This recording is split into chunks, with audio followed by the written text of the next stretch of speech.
तमिलनाडु के रणपेड़ जिले में सत्तारूढ़ डीएमके की युवा शाखा के एक पदाधिकारी के खिलाफ गंभीर आरोप लगे। कार्यकर्ता पर युवतियों के यौन शोषण करने और उन्हें राजनेताओं के लिए तैयार करने का आरोप है। खबरों के अनुसार आरोप संबंधित पदाधिकारी की पत्नी ने लगाया है, जिसने दावा किया है कि आरोपी ने लड़कियों को राजनीतिक नेताओं से संबंध बनाने के लिए मजबूर किया। इस मामले के सामने आने के बाद डीएमके के कार्यकर्ता को पार्टी से निकाल दिया गया है। वहीं राष्ट्रीय महिला आयोग ने भी इस मामले पर संज्ञान लिया है और तमिलनाडु पुलिस से रिपोर्ट मांगी है। पार्टी इस मुद्दे को लेकर विरोध प्रदर्शन कर रही है। आरोपी और उसकी पत्नी ने अग्रिम जमानत के लिए मद्रास हाईकोर्ट में याचिका दायर की है। ये खास रिपोर्ट।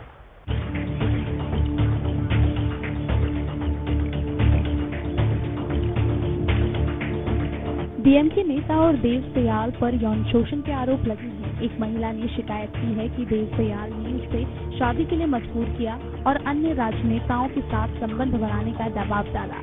पुलिस ने मामला दर्ज कर जांच शुरू कर दी है। एआईएडीएमके ने देव सयाल की गिरफ्तारी की मांग करते हुए विरोध प्रदर्शन किया। तमिलनाडु के रणपेड़ जिले में सत्तारूढ़ द्रविड़ मुनेत्र कलगम डीएमके के युवा शाखा के एक पदाधिकारी के खिलाफ पर गंभीर आरोप लगे हैं। कार्यकर्ता पर युवतियों का यौन शोषण करने और उन्हें राजनेताओं के लिए तैयार करने का आरोप है। खबरों के अनुसार आरोप संबंधित पदाधिकारी की पत्नी ने लगाया है, जिसने दावा किया है कि आरोपी ने लड़कियों को राजनीतिक नेताओं से संबंध बनाने के लिए मजबूर किया है। इस मामले के सामने आने के बाद डीएमके ने कार्यकर्ता को पार्टी से निकाल दिया है। वहीं राष्ट्रीय महिला आयोग ने भी इस मामले पर संज्ञान लिया है और तमिलनाडु पुलिस से रिपोर्ट मांगी है। एआईएडीएमके पार्टी इस मुद्दे को लेकर विरोध प्रदर्शन कर रही है। आरोपी और उसकी पत्नी ने अग्रिम जमानत के लिए मद्रास हाईकोर्ट में याचिका दायर की है। डीएमके के युवा विंग के उप आयोजक आर देव सयाल को पद से हटाने के एक दिन बाद पार्टी से निलंबित कर दिया गया है। देव सयाल पर यौन शोषण, जबरन शादी और कई युवतियों के शोषण के आरोप है। ये मामला तमिलनाडु में राजनीतिक तूफान बन गया है और लोगों में भारी गुस्सा है।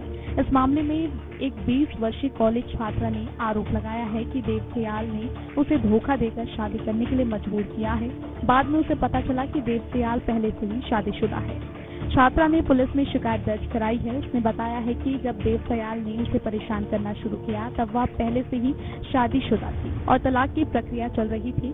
छात्रा के अनुसार देव सयाल ने उसकी स्थिति जानने के बावजूद उसे धमकी दी और 31 जनवरी 2025 को दूसरी शादी करने के लिए मजबूर किया। उसने वादा किया था कि वह अपने राजनीतिक प्रभाव का इस्तेमाल करके उसके चल रहे मामले को सुलझा देगा।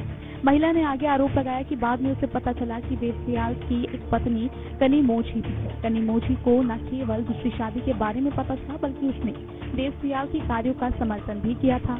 महिला के अनुसार शादी के बाद उसे रोजाना शारीरिक शोषण का सामना करना पड़ा। उस पर अन्य प्रभावशाली डीएमके सदस्यों के साथ यौन संबंध बनाने का दबाव भी डाला गया। उसने ये भी आरोप लगाया कि देव सयाल ने अन्य युवतियों को भी राजनेताओं के साथ यौन संबंध बनाने के लिए मजबूर किया। महिला ने कहा कि उसका काम 20 साल की लड़कियों को राजनेताओं के साथ सोने के लिए मजबूर करना है और उसके खिलाफ कभी कोई कार्रवाई नहीं की जाती है। जब मैं शिकायत करती हूँ तो वह मुझे टुकड़ों में काटने की धमकी देता है। उसने मुझे कार में प्रताड़ित किया और मुझे उन पुरुषों के साथ सोने के लिए कहा जिनकी ओर उसने इशारा किया। मैं अपना घर भी नहीं छोड़ सकती, मैं अपनी परीक्षा नहीं दे पाई। महिला की शिकायत के बाद अराकोनम ऑल वुमेन पुलिस ने देव सयाल और उसकी पहली पत्नी के खिलाफ भारतीय न्याय संहिता 2023 की कई धाराओं के तहत मामला दर्ज किया है। इस बीच देव सयाल और उनकी पत्नी ने मद्रास हाईकोर्ट में अग्रिम जमानत के लिए याचिका दायर की है।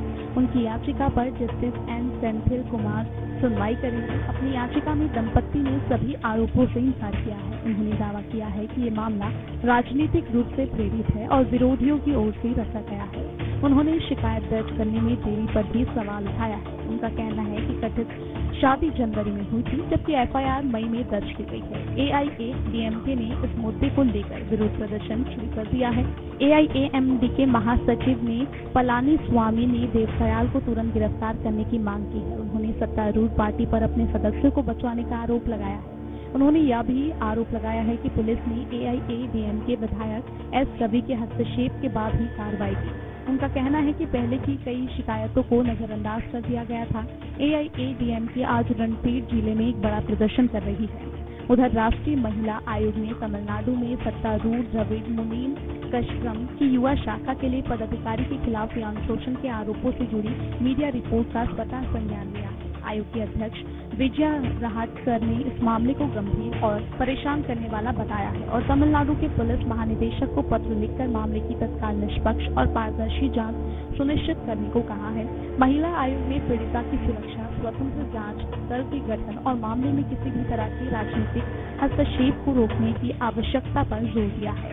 इसमें तमिलनाडु पुलिस से भारतीय न्याय संहिता 2023 की प्रासंगिक धाराओं के तहत मामला दर्ज करने और प्राथमिकी की प्रति के साथ 3 दिन के भीतर विस्तृत कार्रवाई रिपोर्ट प्रस्तुत करने को भी कहा है।